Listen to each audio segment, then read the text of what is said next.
Assalamu alaikum. Kabul. Kabul? What's the country? India. India? Welcome to Bombay City. Thank you. Welcome Kabul, Afghanistan. Thank you.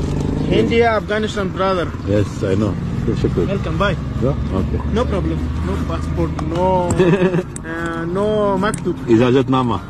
Ijazatnama. Bye bye. Shukr. Chai. আমি যে বিষয়টা আজকে কথা বলার জন্য এসেছি, তো দেখুন আফগানিস্তানে একটা ভারতীয় ট্রাভেল ব্লগার, তিনি ইন্ডিয়া থেকে কোথায় যাচ্ছেন? আফগানিস্তানে। তিনি তাহলে ওনার যে বর্ডার গার্ড সৈনিক, তিনি কি বলছেন যে ইন্ডিয়া মানে আপনি বুঝতে পারেন ইন্ডিয়া হলে কতটুকু তাকে সম্মান, যে ইন্ডিয়া আফগানিস্তান ভাই মানে ব্রাদার মানে ভাই যেটাকে বলে। তো তাহলে দেখুন কত প্রেম আফগানিস্তান আর বাংলাদেশ, বাংলাদেশ আর ইন্ডিয়া। তো এটাতে বোঝা যায় যে বাংলাদেশের কিছু মানুষ বা অন্যান্য দেশের কিছু মানুষ, বিশেষ করে বাংলাদেশের মানুষ সবসময় বলে থাকে যে মুসলিমরা কখনো হিন্দুদের ভাই হতে পারে না। শিক্ষার আমি কিছু ভিডিও বানিয়েছি, আপনারা দেখলেই বুঝতে পারবেন যে কি পরিমাণ কমেন্ট আসে।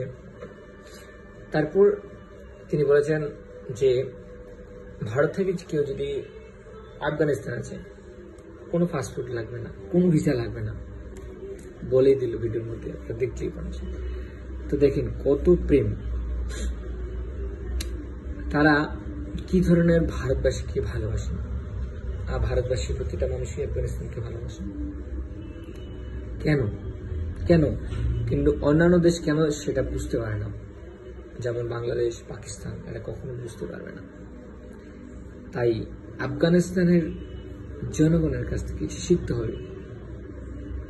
কাদের শিখতে হবে? আমাদের ভারতবাসীর কিছু আছে, মানুষ আছে যারা নিজের দেশকেও সঠিকভাবে ভালোবাসতে চায় না, তারা শুধু দেখতে চায়। যেমন পেহেলগ্রামে হামলা হয়েছে, পাকিস্তান হামলা করছে, এটাও বলেছে, এটা নিয়ে প্রতিবাদ না করে তারা পক্ষপাতিতা করছে। এটা আমাদের দুর্ভাগ্য। তাই দেখুন আফগানিস্তানের কাছ থেকে শিখুন যে আফগানিস্তানের সকল জনগণ কত সুন্দর, ভারতবাসীকে বন্ধু বলে কোনো পাসপোর্ট ভিসা লাগবে না।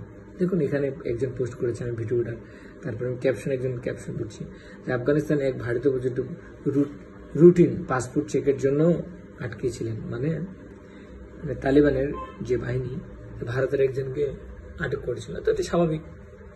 তখন কিন্তু সেই মুহূর্তে তিনি বলছেন যে তিনি ভারত থেকে এসেছেন, তারা হাসলেন, তাকে স্বাগত জানান এবং এমনকি তার কাগজপত্র পরীক্ষা না করে তাকে যেতে দেন, নো পাসপোর্ট, নো ভিসা। দেখুন এটা থেকে আমাদের অনেক কিছু শিক্ষণীয় আছে। তাই ভাবুন, শিখুন। আমি বলছি আফগানিস্তানের মুসলিমদের কাছ থেকে শিখুন, আর যারা পৃথিবীতে মুসলিম আছে দেখুন আফগানিস্তানের মানুষ কেমন হতে পারে। সাথে থাকুন।